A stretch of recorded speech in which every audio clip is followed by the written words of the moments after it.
رب اشرح لي صدري ويسر لي أمري واحلل عقدة من لساني يفقهوا قولي رب زدني علما سبحانك لا علم لنا إلا ما علمتنا إنك أنت العليم الحكيم اللهم إنا نعوذ بك من الشك والشرك والرياء وبدعة آمین یا رب العالمین. کم و بیش کور مت ڈاکٹر صاحب نے یور تشریف آوری برونہ اس کرو یہ بابرکت مجلس آغاز اور ڈاکٹر صاحب پن بچی ذکرہ she will recite few verses from the Holy Quran. Zikra, the doctor of Dr. Zakir Naik.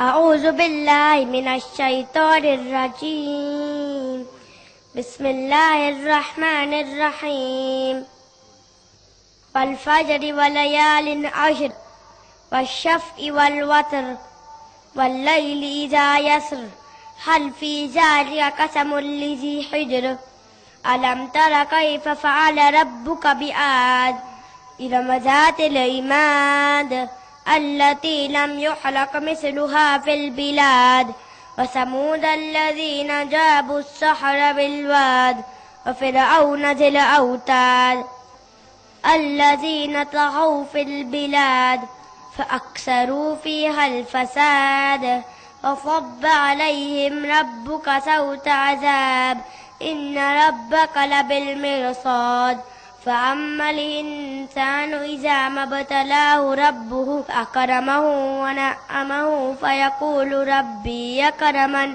وأما إذا ما ابتلاه فقدر عليه رزقه فيقول ربي أهانن كلا بل لا تكرمون اليتيم ولا تحاضون على طعام المسكين وتأكلون التراث أكلا لما وتحبون المال حبا جما كلا إذا دكت الأرض دكا دكا وجاء ربك والملك صفا صفا وجيء يومئذ بجهنم يومئذ يتذكر الإنسان وأنى له الذكرى يقول يا ليتني قدمت لحياتي فيومئذ لا يعذب عذابه أحد ولا يوثق وثاقه أحد يا أيتها النفس المطمئنة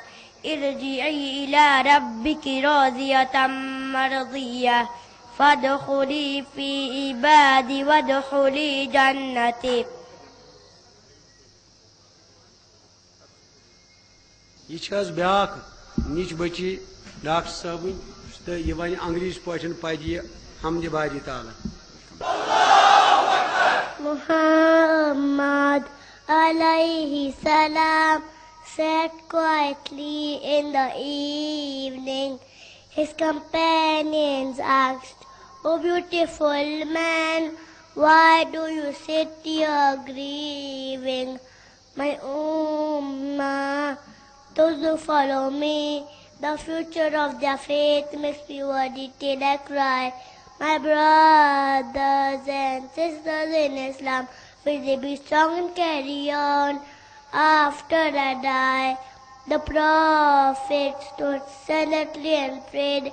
His brow became wet as he cried for all his fears. Oh Allah, don't let this nation fail. As he pleaded through the night, the earth around him filled with tears. My ummah, those who follow me, the future of their faith makes me worry till I cry. My brothers and sisters in Islam, will they be strong and carry on after I die? A stillness fell over the land. Companions gathered near to where the Prophet laid. As Aisha, his wife, held tight to his hand, the Prophet spoke again before he passed away. My ummah, those who follow me, The future of their faith makes me worry till I cry. My brothers and sisters in Islam, will they be strong, carry on after I die? Believers, brothers and sisters in Islam, will we be strong, carry on until we die?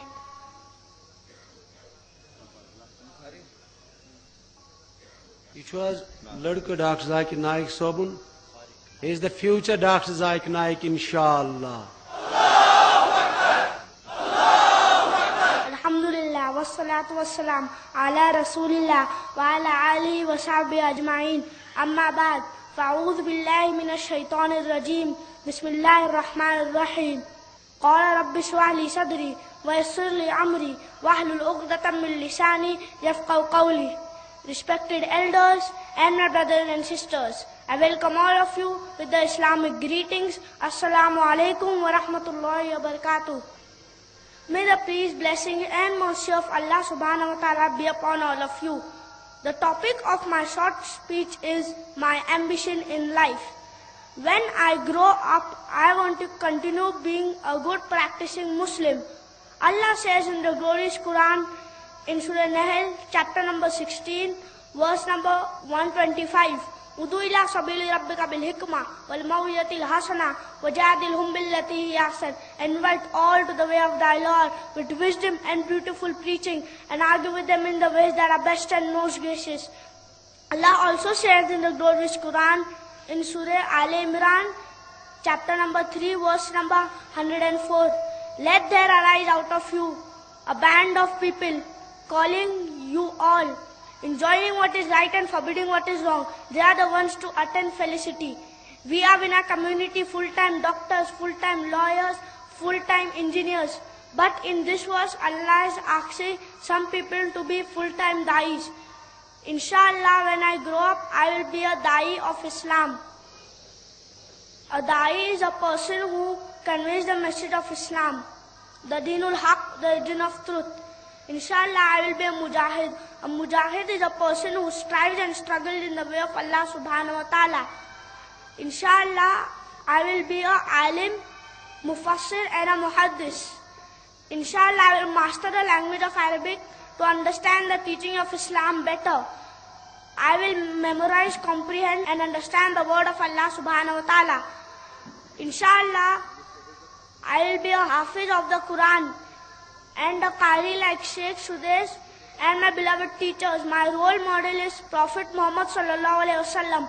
I will strive hard to follow the footsteps of Prophet Muhammad sallallahu alaihi wasallam and his Sahaba, that is his companions. In the field of dawah, I would like to be like my father and further excel in it.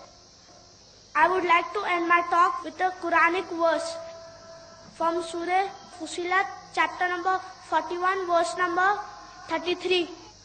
وَمَنْ أَحْسَنُ قَالًا مِّمَّنْ دَعَا إِلَى اللَّهِ وَعَمِلَ صَالِحًا قَالَ إِنَّنِي مِنَ الْمُسْلِمِينَ وَآخِرُ دَعْوَانَا أَنِ الْحَمْدُ لِلَّهِ رَبِّ الْعَالَمِينَ.